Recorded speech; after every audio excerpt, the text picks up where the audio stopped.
Well, welcome to the Circuit de Barcelona-Catalunya, a beautiful Friday evening here to go racing into the sunset for over 50 Renault Clio Cup cars. This championship has been a staple of European motorsport for well over 30 years, and boy oh boy have we got a star cast of drivers for you. A 25-minute sprint race coming up, plus a lap here around one of Europe's finest circuits. My name is Peter Mackay, and joining me today in the commentary box to take you through this race is someone who knows a thing or two about Renault Clio Cup and its many nuances. It's Joe Bradley. Hello, Peter. Hello, everybody. Yeah, I mean, I'm a big fan of Clio Cup, and that stems from the 3-4 years that I was involved in team managing a team that in 2007 we ran 5 in the UK series, and then prior to that I ran the 182 version of the car from 05, 06, and then the 197 was my last. So it's almost 20 years. But yes, this is a slightly different Clio, more modern Clio. It's a 4-door version to what I'm used to. But you know what? Fundamentally, Peter, front-wheel drive. The rear axle just keeping the bumper off the ground pretty much, and the front axle just dragging it around. That's how you get a Clio to handle. Just get that rear end to rotate, and we're going to see a lot of that, I think. Well, the conditions are ideal for our drivers. One thing that wouldn't be the case racing on a Friday night in September in the UK Clio Cup would be track temperature of 24 degrees, 22 in the air. Would it? No, it wouldn't. The big bone racing in the UK was getting the temperature into the rear axle, and one of the techniques we used to use, certainly in qualifying, would be to send the car out with the rear tyres pressured on the front, and the front tyres on the rear, and you would get some heat in 2 or 3 laps, and then come in and do pretty much a race standard tyre change, which with a 5-stud wheel wasn't exactly Formula 1-esque, but we used to choreograph it, and we used to do it right, as right as we could, because it did matter a lot. I mean, these drivers are not going to see that here in Spain with the high track temperatures, so it's going to be a lot easier for these drivers to get the heat into those rear tyres. We're still going to see a cold tyre effect on the front-wheel drive car, I think, in the early laps, and it'll maybe be by we're coming to the end of lap 2 before we get the rear end really up to optimum temperature and the drivers really being able to lean on it. So they're going to have to be very, very cautious and very aware of that rear end of this car. A packed grid, well over 50 cars in this race. Just superb, with drivers coming from various championships. The way that the Clio Cup works, it's like a festival of tin top racing. They come from all over Europe. We've got 3 different championships, regional championships, all coming together this weekend for the Renault Clio Cups. On the going to grid lap, a lot of the drivers waving back and forward, trying to generate that tyre temperature that you just mentioned, Joe. I mean, you can get the heat into the front tyres because the front tyres are driving you along and steering you, so it's quite easy. But you see the drivers there just flicking the car to get the rear end to move around and get those Michelin tyres to move around on the sidewall, generate some heat, use the brakes as well, use the brakes heavily, get the heat through the brake disc, through the wheel, and get the carcass of the tyre up to temperature, because it is vitally important with a front wheel drive car to get the rear end to be where you need it to be, to give the driver confidence. The last thing you want turning into some of these fast sweeps here at the Circuit de Catalunya is an unbalanced car, and a rear end tends to just follow the front end, but it can be a bit disconcerting when the car goes sideways. And each of the 51 cars have got I've got a mechanic there checking the tyre pressures on that coming from the grid lap. Two drivers we have to mention. One, an absolute legend of Clio Cup racing, 15 titles in Clio Cup racing, Nico Milan, your pole sitter in car number 48. But his son, Joe, is now taking part. He's going to start 32nd on the grid in the 93 car with running the Castrol livery. What a cool story this is for the Milan family business carrying on. Well, Nico Junior Milan starting in 32nd place, 3rd generation Clio Cup winner, Clio Cup driver, I should say.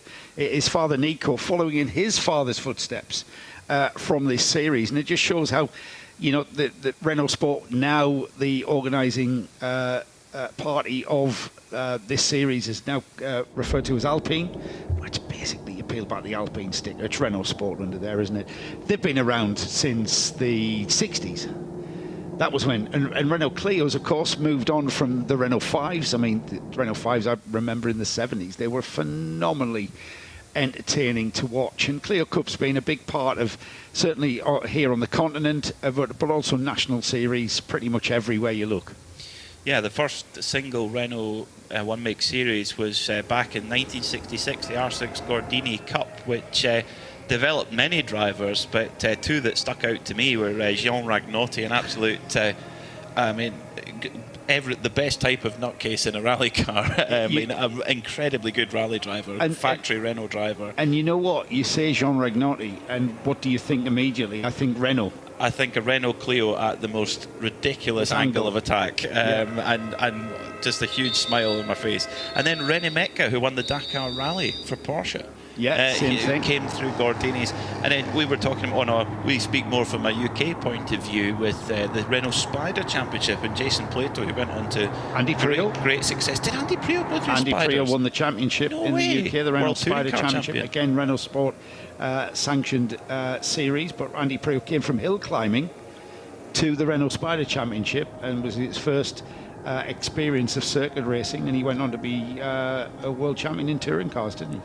I remember going to Knockhill Racing Circuit as a kid in the 1990s, a British Touring Car Championship, and seeing the Renault Spiders there, and I thought they were so cool. And I remember going there to get an autograph from one of the drivers and get a picture taken. But still got the picture, and I just thought this is very, very cool. We've got a huge grid to talk you through. We'll get through as much of it as we can before we get going. But Nico Milan is your pole sitter with a 2:02 flat, 0.2 of a second quicker than the Dutchman Mauro Podium. And then on row 2 it's Gabriele Torelli and Damiano Pichetti. Anthony Girardo and Lucas Cartel are your third row. Then it's Nikola Milkovic and Guillaume Mau on row 4 in the GM Sport Machine. That's starting in 8th position. Then row 5, Joe. Row 5, we've got Jack Byrne with Stefan Polderman alongside. Row 6, René Steenmetz and David Pouget share that one. Row 7, Ronnie Stefani and Lorenzo Van Riet.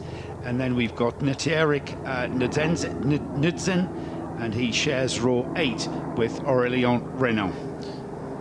Row 9 then will be Giacomo Trebi and Nicola Tozic in cars 17 and 18 there, at 17 and 18th place, excuse me. Then it's the Italians Cristiane Ricciardi and Ludovico Longoni. Adam Sasha will start from 21st beside Benjamin Kova. On row 12 then, it'll be Thomas Compa in car 35 and the Swiss driver for Stucky Motorsport, Andreas Stucky. Row 13 has David Pajot sharing with Leonardo Ardouin. Horn shares with the Swiss driver Daniel Neifeller.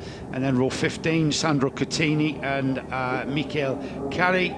And then row 16, Jaroslav Honzik and Nicola Junior Milan, just following in his father's footsteps there in 40th place. Another one of our double name driver, Nava starts in 33rd alongside Gaël Rostin. Then it's the Norwegian Felix Heiberg alongside Michel Fay. Then Sebastian Gavasa and Roman Lavaca are your 19th row of the grid. On row 20 it's Emir Sarach from Turkey and Samuel Chaligne from France rounds out the top 40, and yet more they come. Yeah, we continue. Row 21, would you believe? Aldo Vincenzi Castillo shares with Youssef Gaber. Row 22, Andrea Cicchetti shares with Eduardo Miranda. Manuel Stefani and Roland Bordacini share row 23. And then row 24, Milan Popovic and Remy Belleville. Row 25 then will be Gabriele Alonso and Udo Brunner. And finally on row 26, 51 cars on the grid, Alex Lancelotti rounds out our runners today here at the Circuit de Barcelona. It's been a while since I've called a grid with over 50 cars on it, especially all the same car. That's quite remarkable. You know what the thing is about Clio Cup, no matter wherever you may race it, whatever national series you get involved with, you know, Nico Milan might be the person that disagrees with what I'm about to say, but it's not necessarily about winning overall for a lot of these drivers. It's about the experience. It's about the going racing every weekend. And it's about the tracks that we visit. We visit some iconic racetracks in this series, from Hockenheim in Germany to all the way in the west to the Algarve and Portimao, and with some, grade 1 tracks there, you can tick a box, and within that 51 car grid, you are invariably going to find someone who you can race with. And what I mean by that, you don't have to be a superstar to race these cars. There are quite a few gentleman drivers in this field, and you will find someone with the same capabilities, ability, experience. The cars are similar in performance. They should be pretty much exact in performance, so the driver does make a difference. But and that's what makes this so popular. That's why we've got 51 drivers on this grid, Peter, because they are fantastic, and the drivers get a lot out of going racing in the Clio Cup Series. So green flag lap, then the drivers got a quick lap round this Barcelona circuit to get the heat into those tyres, and immediately they begin to weave, and the veteran, the superstar of Clio Cup, Nico Milan. Interesting, he doesn't go to the immediate aggressive back fourth, he's on a more progressive back fourth, weaving across to generate that tyre temperature. What does he know the rest of? Well, he knows a lot, doesn't he? With how many championships did you say? 12 or 15 did you say, Peter? 15. 15 championships to his name. There's nothing that you will be able to tell Nico Milan as to how to optimise running a Renault Clio Cup car. So yeah, do what he does. If I would say to my junior driver, do what he does. Whatever he does, do just exactly that. Yeah, absolutely. Just copy him. In this preparation process on this green flag lap. It's a very, very good way to do it. The champion this year has the choice. They either get a brand new Renault Clio Cup race car, and €5,000 and 5 race entry fees and a test in an Alpine A110 Cup car, or they can have 3 races fully paid and insured in the Alpine Europa Cup.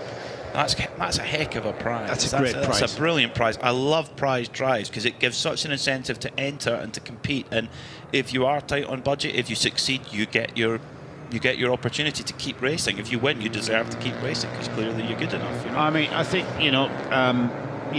people like Nico Milan I would imagine, if he wanted it, there's a choice there, isn't it? He's going to stay with Clios. He's got a massive chunk of help there. He's got a brand new car. These cars do get tired. The shells get tired. So, the really top drivers, certainly we did mid-season, you would reshell the car, brand new shell, just to keep the car taut and rigid, and because they do go soft. But then you may think, well, I want to have a bash at the Alpine Cup, and I've got 3 races to do it in.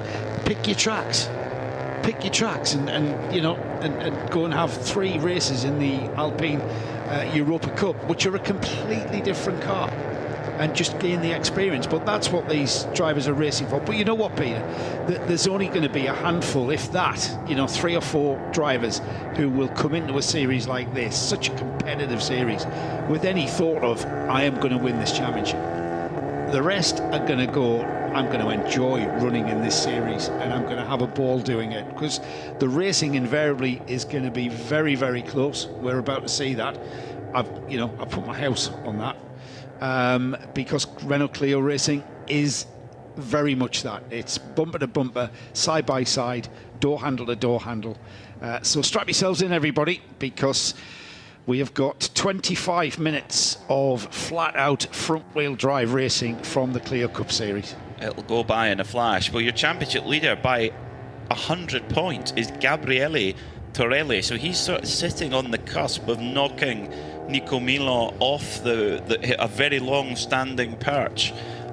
So Nico Milan needs a result here, needs a win. Gabriele Torelli, the championship leader, starts from 3rd and Mauro Polderman, who on the grid was looking really revved up for it, the Dutchman starting on the front row of the grid. And of course, if you start on the front row, Joe, they're already there on the front row, ready to go. They've still got cars coming around turn 13. They've got a while to sit there and wait. You've got, well, and Torelli's no doubt got his eyes set on the grid, on what is in front of that front row grid as he lines up on the second row. He's had 5 wins this season. He's won at Manicourt, he's won at Spa, he's won at Misano, and he also won at Hockenheim. But he's also had 5 second places. Started the year with a second place at Nogaro, had a second place at Portimao, second place at Hockenheim, and second place at Spa, a second place at Manicourt. That's a very, very strong season he's had. The worst position he's finished in, he had a 6th at Nogaro in the second race at round 1, and then he had a 6th in the first race at Portimao. That's how you win a championship. And conversely, Nico Milan 8th and 15th at the last round at Magny-Cours. Disaster. Yeah, and he's only won 1 race. Yeah, that's the difference. That's the difference. Well, as they make their way to take their grid spots, 26 rows of identical Renault Clio RS Line Cup cars. The revs begin to rise then. The lights show up. Let's go racing into the sunlight then, here at Barcelona. It's a good start from our pole sitter Nico Milan, but it's an even better start from Gabriele Torelli, the championship leader from the second row of the grid. He's going to try and get a move there set up going into turn 1, but no, he's not quite close enough. Looks like Nico Milan is going to have enough to hold off. Yes, he is then. So it's Milan, but it's Torelli who moves past Mauro Polderman as they move into turn 1 and 2. Yeah, he was side by side with Polderman as they went into the braking area for turns 1, which is a sweeping right-hander. It's a lot quicker than you think. Few cars going off as they come out of that right-left S and then through that never-ending turn 3. It's still Milan, but right on his bumper is Torelli, and the usual chaos, the usual Clio Cup midfield chaos ensues with a car off on the outside of 3, but the midfield, I think we saw 5 or 6 wide there. What did we, Peter? I lost count of how many wide they were, as Milan just hanging on for now, but your championship leader Gabriele Torelli looking really strong, and he looks to the inside now as they head down the hill towards turn 7. Can he make a move on the brakes? He's close, but not quite close enough. Milan close enough, but we have an early safety car, unfortunately, for that car that hit the barrier coming out of turn 3. I didn't catch the number on it just yet, but we'll get that info to you as we get it. Now the field will start sorting themselves up and lining. I mean, at the time that the safety car lights shone and the flags were waved, we had cars 2 and 3 wide at some points on this track, going through turns 5, 6 and into that left-hander at 7 before they went through the kink at 8. So they'll sort themselves out. The timing at the previous sector will sort them out, and they're already in line astern with Nico Milan leading the field round. Polderman has dropped 2 and has hung on to that 3rd, I believe. Just trying to get a look at the number on that car. But at Gabriele Torelli, the champion-elect, he looked very determined, didn't he, Peter? You could see he was looking at the road ahead of Milan and he was thinking, that's where I want to be. Yeah. Polderman, he's dropped back to 4th, actually. Oh, really? So in the McDonald's car, he's dropped from 2nd to 4th. Off the race start, it was a good getaway from Milan, but just bogged down a little bit for Polderman. Of course, standing start, unlike the Alpines, the Alpine A110 Cup, it's a rolling start. And yes, straight away, it was a great getaway from Gabriele Torelli, who just off his grid position on the outside of the road, got a great launch and moved quickly to the inside and cut Polderman off. But Milan had enough of a gap where he was able to hold on to the advantages there. All the headlights twinkled their way through the gloaming on the way down into turn 1. 51 cars all trying to get through a fairly narrow piece of tarmac. But you know what? It looks much more chaotic from where we are. When you're a driver in a pack like that, all you're concerned with are the cars in front of you, alongside you and behind you. So you're only really focusing on 2 or 3 cars. So it does look a lot more chaotic than it actually is. And the car that went off at 3, we'll get an idea in a moment of exactly and identify who that was. But he did make heavy contact with the barrier on the outside. So he did keep his foot in. Unfortunately, contacted the barrier and no doubt has knocked the tracking massively out, if not snapped that steering mechanism on the left front of the Clio there. We'll get an idea of who that will be when the field come round, and we'll see who's missing. Still under safety car then. The clock remains ticking though, and already 4 minutes have almost elapsed. It's Benjamin Kovas, unfortunately, in the 85 car there, who didn't come around. But we've got another car on the... That's what the safety car's for, I think. That was stranded on the grid. Grounded.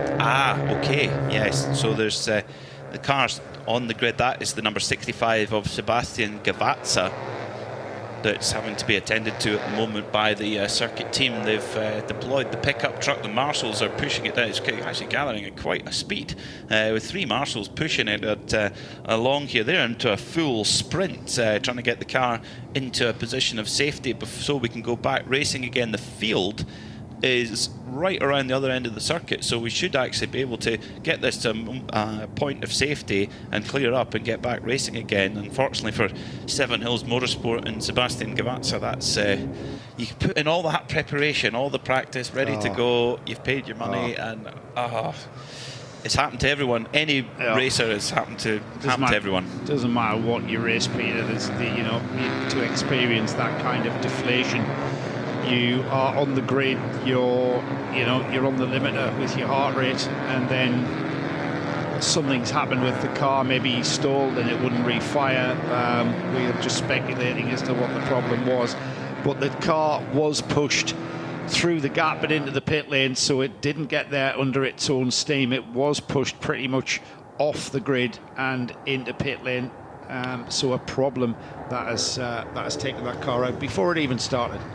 I think testament to the strength of the Renault Clio Cup car. Benjamin Kovas, who hit the wall pretty hard, bounced off the wall and kept going. Still in? He's still in the back of the safety. He's still going. He's still going. So he's quite amazing, actually. So it might be that he peels into the pits. It might be that he's just sort of assessing things behind the safety car at the moment and feeling if he can or cannot carry on. But nevertheless, he hasn't gone straight in or even pulled the car up. Most other cars would have fallen to bits at that point. But bounces off the barrier and keeps on going again. Now the field now making their way through. The safety car is off, and we are going to go back racing again. Yeah, so Nico Millon will lead us away then back into racing with just under 19 minutes left on the clock. It's a 25 minutes plus a lap race, and Millon has to go very defensive to the inside line, and the championship leader Gabriele Torelli, he goes to the outside saying, okay, there we're going to be 3 wide as here comes the Dutchman Podium. In fact, no, it's not. It's Jurado goes up the inside, but not quite. So Millon holds on, Jurado in second, and then it's Torelli there in 3rd position, and then Polderman in 4th. So they sort it all out eventually, but we were about going 3 wide into turn 1 there. So as we've got the field now streaming out of turn 3, they go down towards 4, which is a sweeping 180-degree turn. I'm not going to call it a hairpin because it isn't a hairpin.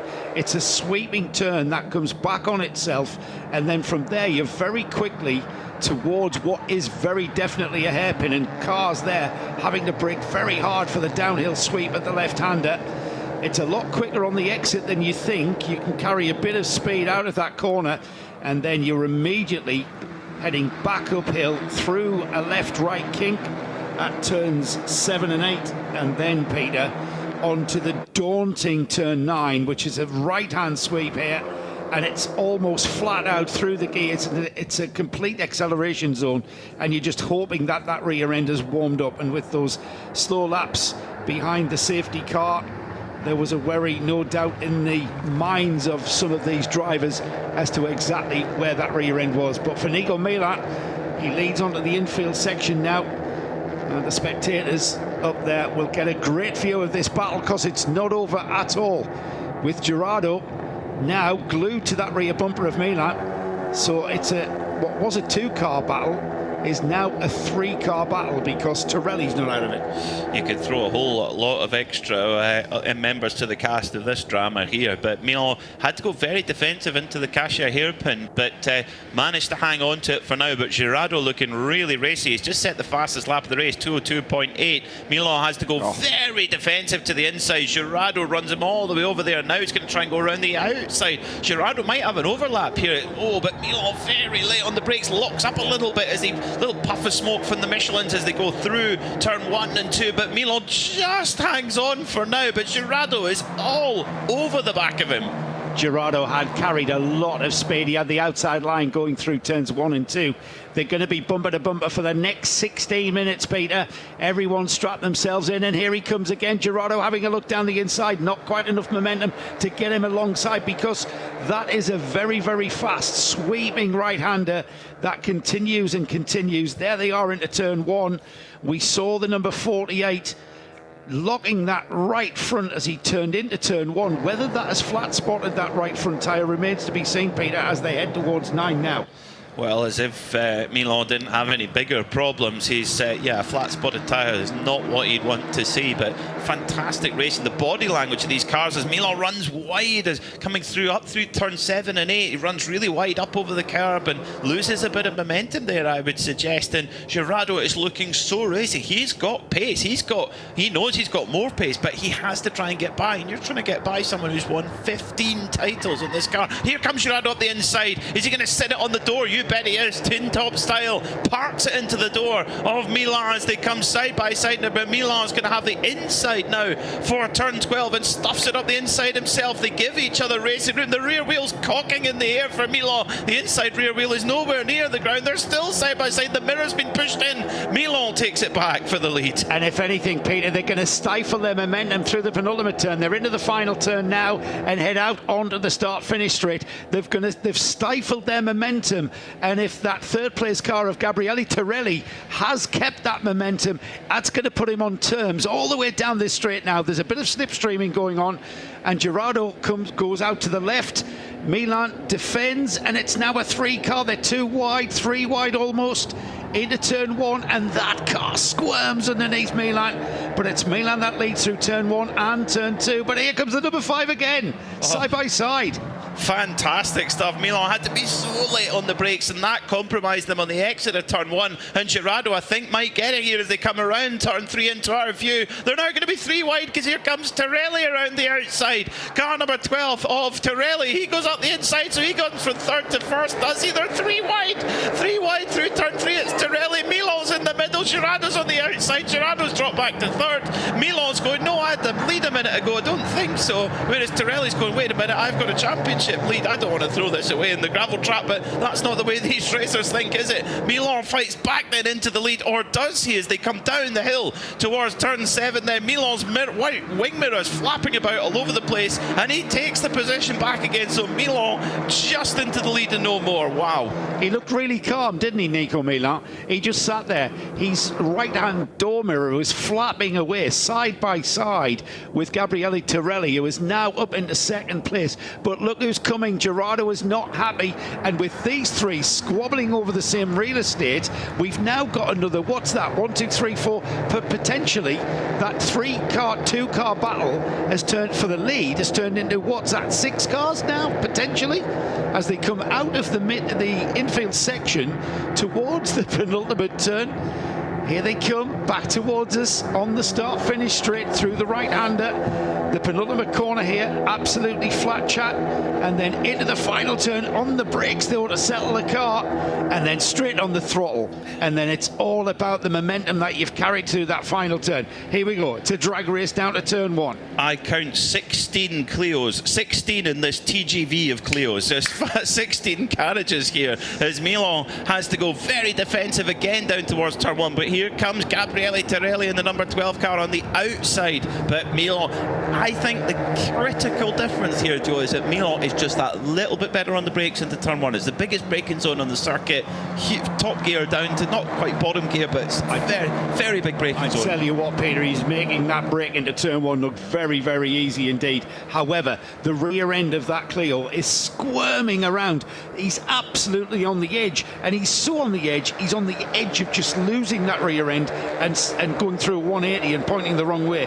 That's how good Nico Milan is. There isn't a Clio racer out there that has the experience of Nico Milan and how to win these races. Torelli, though, he's not that far behind him. The current champion-elect, as behind the two leaders, there is a string of Clios that their race isn't done, is it? Side-by-side action all the way down this field.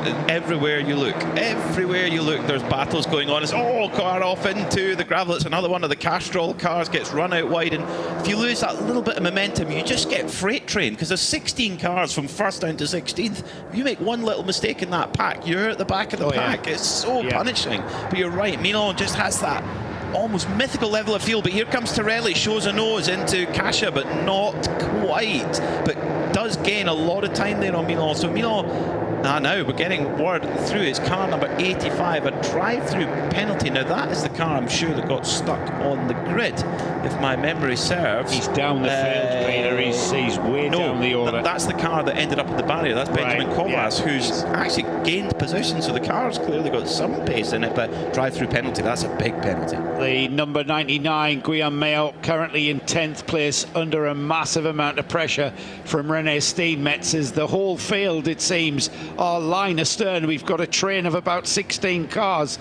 as they head to turn one. Nico Milan takes the inside line, very, very tight indeed. Torelli, he's able to take the more optimum line, the more conventional racing line into turn one. However, it benefits him not at all and gives him no advantage whatsoever out of turn two, which is a left-hander, and then into the never-ending turn three.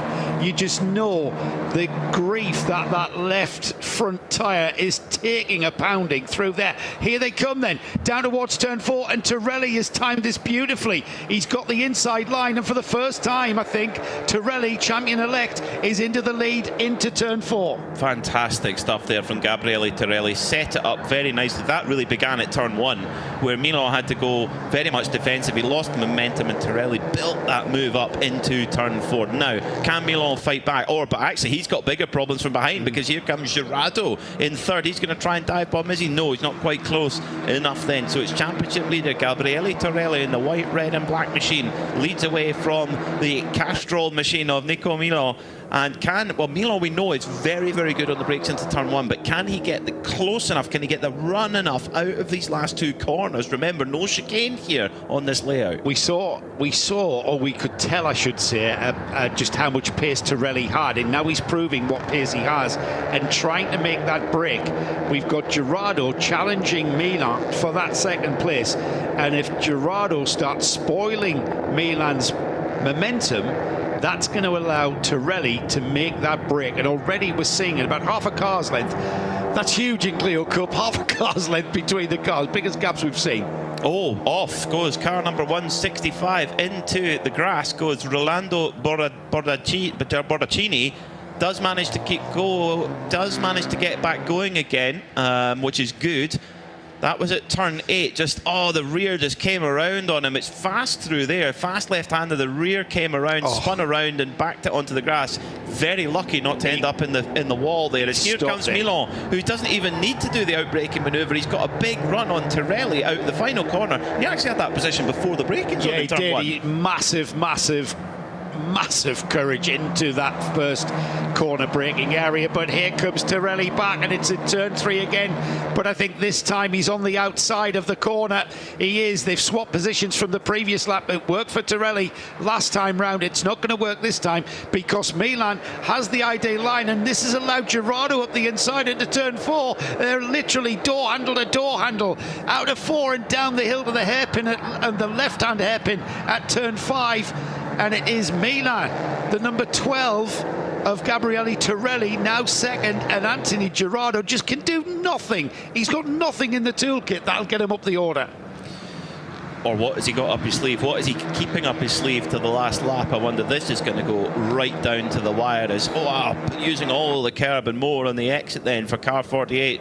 Then Nico Milan and Gabriele Torelli in first and second position. You know how we talk about how many tyres do Michelin bring to a meeting, how many tyres do Hankook bring to a meeting, how many wing mirrors do Renault bring to one of these races?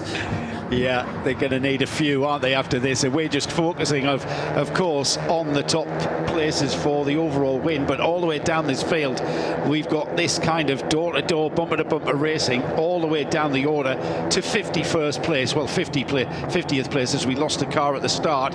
Here they come then to start another lap, or end this one, I should say, and start another lap. They're in the penultimate turn now, which is turn 15. Here is slight dab of the brakes and then back on the throttle, pulling that rear end through the last turn. And here we are, Peter. It's a slipstream battle all the way to one. Who's going to be the biggest on the brakes? If it was for laps led, Nico Milan would be home and dry by now, but it's not laps led, it's who wins on the last lap. And Milan leads over the line and holds that traditional very much tight inside line that he's had all race long. And I tell you what, number 12 Gabriele Torelli, trying to go around the outside of him, is getting braver and braver on the brakes and is getting closer to that braking performance that Milan has into turn one. And the rest of the lap, you would say that Torelli has the edge, so this could go any which way. And of course, if they both take each other off, it's anybody's game. And it's so tricky through turn three there, as you've just got to let the car breathe and see where you come out the other end. And we've come out the other end in second place for our leader Nico Milan, as once again the number 12 of Gabriele Torelli used that inside line out to 3. He had the momentum all the way to 4. He's hung on to the lead, so a lead change that has stuck once again for Gabriele Torelli. We've got the number 11 of Migovic moving up into play for that third place as well. And who's that wanting to join in for third place? As round the outside of the number 11 has come the number 1 of David Pouget. Pouget right in there, so we've got a proper 5-car punch up here for the lead and the win of this race with just over 5 minutes to go. And tell you what, this has been a real thriller, and we come back and do it all again in the morning. Can't wait. Just what a way to go racing in a beautiful sunset here in Barcelona. The lights twinkling through as Milan looks at the inside at Kasha. Nobody's quite been able to make the move work there at Kasha, but it almost sets yourself up for another move elsewhere around the track, setting that up. And that's where Torelli's been really good, going around turn 3, setting it up into 4. The audacity of Andy Girardo flashing his lights frantically at the second place car of Nico Milan with 4.5 minutes remaining as they cross the line here. They're through the final turn now to end what is, how many laps are we on? I've even took no notice whatsoever. It's 9 laps completed.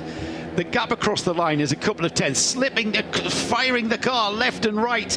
Right and left is our leader, Gabriele Torelli, just to break the toe slightly. He's going to get to the braking area of turn 1 for the first time this afternoon, this evening. We see all of those 1, 2, 3, 4, first 4 cars taking a textbook line into turn 1. Nobody defending down the inside. They felt confident enough to carry that speed through 1 and 2, and they're already into that daunting turn 3 now. In the braking zone, you've got cars so close together, you just see bits of bodywork flying off, its wing mirrors and bits of trim and all sorts.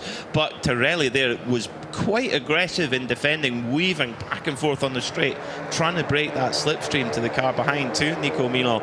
But it was enough to hold Milan at bay. Milan was on the brakes, right on the bumper, almost tapping the bumper as they came through the apex of turn 1. But crucially, Torelli's been able to hold Milan off. 3.5 minutes to go. Who is going to win this one? Big battle going on for 9th as well between Aurelien René in car 4 and the 107 of Lorenzo Van Riet with the Fabo livery. So they'll certainly have good team catering with the croquettes and bitterballs and what have you.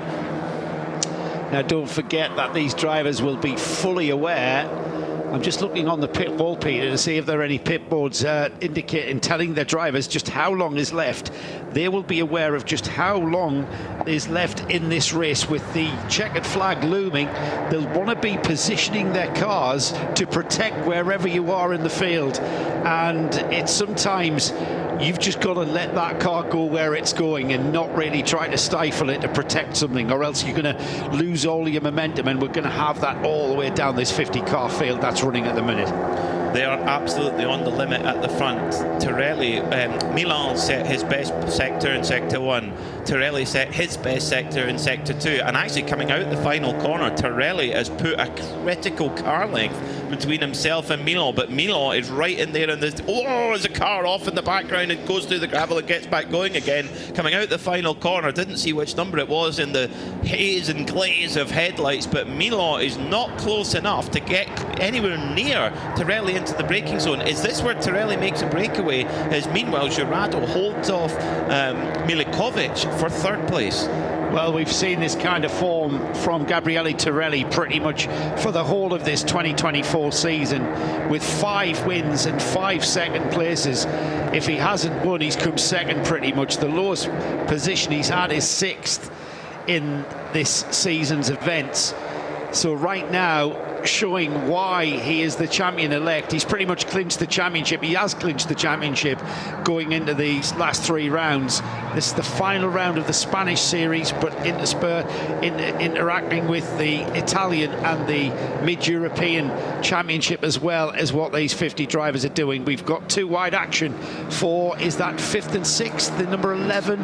No, it's not, it's further down, isn't it? The number, oh, it is, 4th, 5th and 6th, yeah. Girardo got punted there, big time. Car number 11, Nikola Milikovic, just drilled into the back of the number 5 of Anthony Girardo, and Girardo's dropped from 3rd to 6th now, so he's nowhere near the podium battle now. As the 2 leaders, Torelli and Milan, they've made a break, so there's a 2-car breakaway right now. 53 seconds left on the clock. This is going to be tight whether we get one or 2 laps to go, because it's 25 minutes plus a lap. I think we're going to get 2 more. I agree, Joe. I think so. It's going to be tight, but I agree. Yeah, we are definitely going to get 2 more, as they're already at the penultimate turn here at turn 15, and then sweeping through the final turn here. There's the number 5 of Anthony Girardo that has slipped behind Milkovic and Puget as they come across the line, and it's Torelli that leads by just over 2/10. Nico Milan in second, then a new placed, the number 11, Nikola Mitrovic, is in third. 4th place is now David Peugeot, and I'm not sure why or how Anthony Girardo has slipped to that 5th place, Peter. He got punted by Niko Milikovic. Yeah, just got drilled out the way and just lost the momentum. But they're so close between the leading pair as Torelli again weaving back and forward, trying to keep Milan at bay. Milan decided to go to the outside in the braking zone of turn 1. Couldn't quite get something set up there, but there is a big gap now, about 2.3 seconds between the leading pair of Torelli and Milan, and then it's Milikovic and a huge cast of other drivers fighting over the last spot on the podium. But I tell you what, Girardo, that lack of momentum there, that loss of momentum, that really popped his balloon. Penultimate lap for these drivers, time running out to improve, and look at that, Girardo absolutely been ganged up upon, but he doesn't have anything to worry about because they've taken the cars behind him, which is Podium, Puchetti and Cartelli. They've kind of sorted themselves out by coming together outside of the hairpin at turn 5, and with cars being punted, and I think that was just trying to see who that was. It was the number 10 of Podium, who had Puchetti just takes just the slightest bit of contact to destabilise that rear end, and we saw the number 10 of Mauro Podium just hanging on with a little bit of opposite lock coming out of turn 5, but they've sorted themselves out now, and the number 1 of Puget tries to get down around the outside, and that is at turns 12 and 13. Puget looking really good in this late race pace. It's kind of a little too late, but right on the case now of car number 11 of Milikovic. This is for the podium battle, of course, and Girardo, he's just about recovered now. He's still in the hunt for that podium fight. But our leading pair onto the last lap they go then. This is going to be a showdown between Torelli and Nico Milan as they go through onto the final lap confirmed then. Very, very tight between Torelli and Milan, but 3 wide in this battle for the podium. Girardo's going to try and go up, but Puget tries to go around the outside. They touch quarter panel to quarter panel. Puget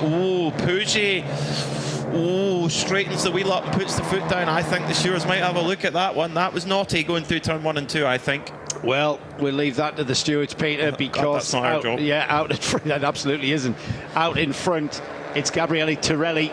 He extended the gap at the line there, going into the final lap to 0.6 of a second as they go around a slow-moving car number 14 and sort themselves out. The leaders are coming back together though on this final lap, as behind them for third place, Milkovic, Pouget and Gerardo still scrapping it out, as Gerardo is now ahead of Pouget. No, Pouget's for ahead. Pouget's ahead? Yeah, Pouget's got it. Pouget's ahead of Milkovic. Correct, yeah. Pouget in the number 1 car, the white and yellow Dayglow machine, has got through into third. So that's Pouget's really, this has gone very, very well for Pouget, but of course Pouget did straighten the wheel up there, so he holds third on the road for now. Milikovic is there in fourth, and then it's still not done for the lead. Has Torelli got done enough? Torelli's got a car length between himself and Nico Milos. Oh, off goes car number 95 in the gravel on the last lap. No, that's further down. That's Gael Rostant in 39th place. That'll not influence anything, Peter, because it's too late in the race, as the checkered flag is being readied for our leaders who are about to come through the final turn here. They're at the penultimate turn now, into the final turn now, and it is definitely the number 12, Gabriele Torelli, the man who has already clinched the 2024 Clio Championship, crosses the line to take his 6th win of the season, and in fine style from the legend that is Nico Milan. In third place it goes to David Pouget on the track, Peter. Nikola Milcevic in fourth. Fifth is Gerardo Cartelli is 6th. Puccetti 7th. Polderman 8th. Van Riet 9th, and rounding off the top 10 is Aurélien Renault. If you don't enjoy that, I'm not sure that motor racing's for you. I don't know what else we can do to impress you, if we're trying to say. That was so entertaining. It's pure, isn't it? Just very pure, yeah. The thing I like about Clio racing is its purity, because it's the cars are spec, everything on these cars are sealed, so there's no shenanigans that can go on. You know the engine's sealed. You can't affect the performance of the engine. The gearboxes are sealed, so you can't go in there and put a trick diff in like you could in the old days. Everything's sealed, everything's new, and if you replace anything, even down to say the ECU or the loom, the whole loom through the car that controls everything, you have to replace it with a sealed unit from Renault Sport, or from Alpine as it is these days. So that is, I kind of said this at the start, didn't I? It then comes down to the drivers and the purity of the racing. And certainly front-wheel drive racing is a little bit trickier for, say, if you're a rear-wheel drive expert, you jump into a Clio race, you're going to struggle a little bit until you get your head around how these cars actually work. And the purity of what we saw there, of momentum through corners, how the timing, sometimes you just have to sit and let the car that is trying to overtake you just come alongside. It's all very, very pure racing. I love it. Me too. I couldn't agree more. Your winner in the Challenger class and 4th overall was Nikola Milikovic. The top junior was Damiano Puccetti in 6th overall, and then in the gentleman class, Stefan Podium, car 21, 13th overall. That's an amazing job there from Stefan. So battles going on up and down through, but that one at the front was just superb stuff. As we came over the line, it was a photo finish for 4th place. Really, really tight. They are coming over the line. Great stuff. And that was Gerardo just missing out on 4th place, unfortunately. He will be disappointed with 5th. He was right there in the podium mix, and he just got roughed up a little bit. But I think every Clio racer could tell stories of them handing out some roughing up and being roughed up. Everyone's been on both sides of that sword over the years, I'm sure. From the front to the back of that field, there is a myriad of stories that are going to come out in the padded bar tonight. Now remember, maybe not too late a beer for these Clio drivers, as they are back out first thing in the morning. They are really looking forward to that race. We'll have all the coverage for you here from the Circuit de Barcelona.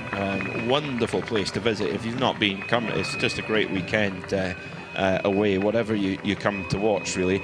Our first race will be the Alpine Elf Europa Cup at 9 local time, and we follow straight after that with the Renault Clio Cup, and then we've got a 24-hour race for you. Yeah, How's what that? a great day. How's that for value? What a great day of racing ahead of us. Yep. There is Gabriele Torelli taking the plaudits of his team just under the podium, which he'll be climbing the top step of for the 6th time this season. He really has been the man to beat this year. Nico Mila is going to be consolidating that 2nd place in the championship, which is still wide open, Peter. Only a couple of points between 2nd and joint 3rd. And Milan there wondering probably how his son Nico Jr. has done. Where did Nico Jr. end up? 34th place, 35 seconds off the ultimate. To be honest, if he's brand new to it, that's a very good effort. Well, yeah, because this is the depth of quality in the field is that's huge. Right. It's huge. If you're holding your own, as I put it, in a field like that, then you're doing all right. David Pouget, 3rd in the number 1, and just preparing themselves to take to the podium and receive the trophies. We'll have a look at the rundown as to exactly who finished where, Peter.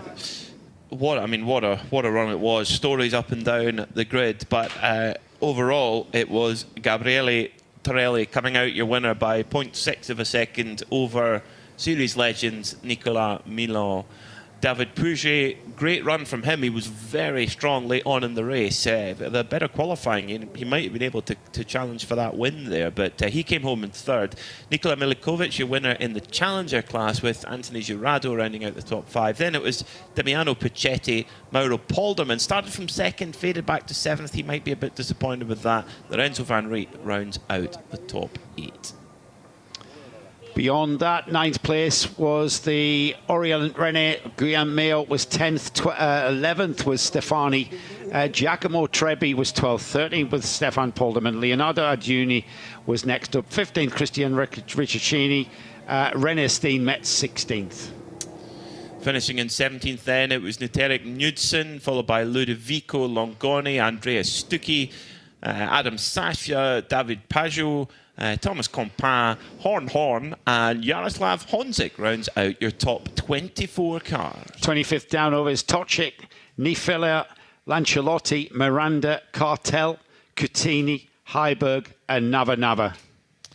On the Nava. 33rd then, Michael Carré finishes just ahead of Nico Milan Jr. for Milan competition. Then it was Romain Lavoca, Michael Fay, Samuel Chalin, Emir Sarac, Andrea Chirechetti, and Aldo Vincenti Castillo.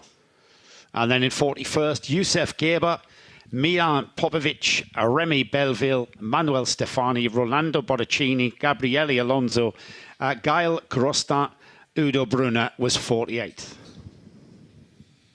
And last few not making it to the flag, unfortunately. Jack Byrne, the Irishman, and Sebastian Gavazza, who had a problem at the start, and Benjamin Kova, who had an issue on lap 1 as well.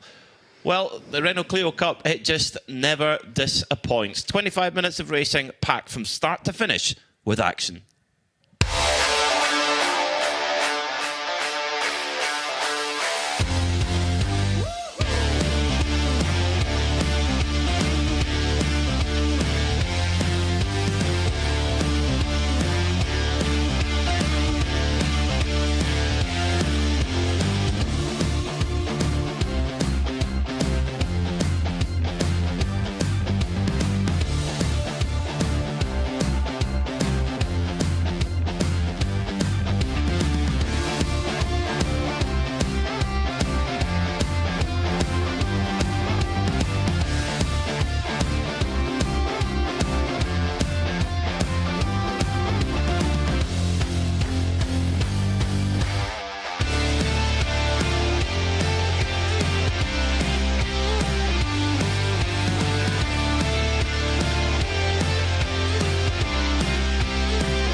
So entertainment all the way through, and we do it all again tomorrow at 10:20 local time. We'll come up on air 10 minutes before for our little pre-show, and we'll have another 25 minutes of action. Will Nico meanwhile be able to get his own back on your champion-elect, Gabriele Torelli? He's really been the new standard here in the Renault Clio Cup. They will go head-to-head again tomorrow. They do have another qualifying session tomorrow, of course, so they will need to figure that all out, and hopefully that'll go well, but I'm sure we'll see them both forging to the front. What other characters will join them there? Myself, Peter Mackay, and Joe Bradley will have all of the action for you. So join us tomorrow morning. But for now, from the Circuit de Barcelona-Catalunya, it's goodbye.